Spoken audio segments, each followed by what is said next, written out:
हालाणी में नारी ज़ोरा सां मुबैना इज्तिमाई ॾाढाई वारे मामले जो ड्राप सीन थी वियो। ॾाढाई जे इल्ज़ाम हेठि आयल दिलशेर शेख बेॾोही साबित थी वियो।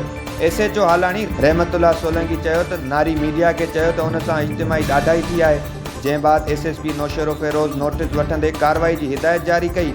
जांच दौरान मालूम थियो त नारी ज़ोरा जो 15 ॾींहं अॻु दिलशेर सां परणो थियो आहे। दिलशेर जो रिश्तो ॾे वठि वारे संग ते तइ थियो हुयो। दिलशेर पारां भेण जो संग साले खे ॾियण खां इनकार करण बाद नारी ज़ोरा दिलशेर खे ब्लैकमेल करे रही हुई। कंडियारो में छंडण शाख ते थींदड़ पिचिंग में नाक़िस मटीरियल इस्तेमाल थियण जो इंकशाफ थियो आहे। PP शहीद भुट्टो ऐं शहरनि पारां नाक़िस मटीरियल इस्तेमाल करण ते एहतजाजी मुज़ाहिरो कयो वियो।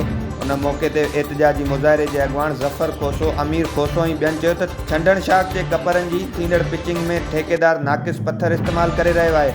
हुननि इख़्तियारियुनि खां मुतालबो कयो त पिचिंग कम में थींदड़ करप्शन जो नोटिस वरितो वञे। ठठो वेझो किंजर लॻ ॻोठ हाजी सूमार मीरबेर जे रहवासियुनि पारां बासरनि ख़िलाफ़ एहतजाजी मुज़ाहिरो कयो वियो। उन मौक़े ते एहतजाजी मुज़ाहिरे जे अॻवान अयूब मीरबेर, अहमद मीरबेर ऐं ॿियनि चयो त बासर वॾेरो शाहनवाज़ हिलायो, नज़ीर हिलायो ऐं ॿिया असां मथां हमला करे असांखे जानी नुक़सान रसाइण चाहिनि था। बासरनि ख़िलाफ़ पुलिस खे दरख़्वास्तूं ॾिनियूं आहिनि, पर पुलिस बासरनि सां बुत बणियल आहे। उन्हनि इख़्तियारियुनि खां मुतालबो कयो त बासरनि ख़िलाफ़ नोटिस वठी तहफ़ुज़ ॾिनो वञे। NPP अॻवान मुर्तज़ा जतोई ऐं मसरूर जतोई दहशतगर्दी तोड़ अदालत बाद सेशन अदालत में पेश थी विया। दहशतगर्दी तोड़ अदालत जे जज ऐं सेशन अदालत जज मोकल ते हुअण सबबि एडिशनल सेशन जज केस जी ॿुधणी कंदे सुनवाई 28 अगस्त ताईं मुलतवी करे छॾी। मुर्तज़ा जतोई अदालत ॿाहिरां चयो त अदालत खे इस्तदा कई त मेडिकल टेस्ट लाइ कराची वञिणो आहे, पर अदालत इस्तदा रद्द कंदे ॿुधणी मुलतवी करे छॾी। ठठो में इंडस अर्थ फाउंडेशन जे सहकार सां यूसी डोमाणी जे गर्ल्स प्राइमरी स्कूल जी बहाली वारी तक़रीब थी गुज़री। तक़रीब दौरान उस्तादनि समेत ज़िले council chairman Abdul Hamid Panwar, doctor Abdullah Rajpar, DEO Noorullah Surai ऐं ॿियनि शिरकत कई।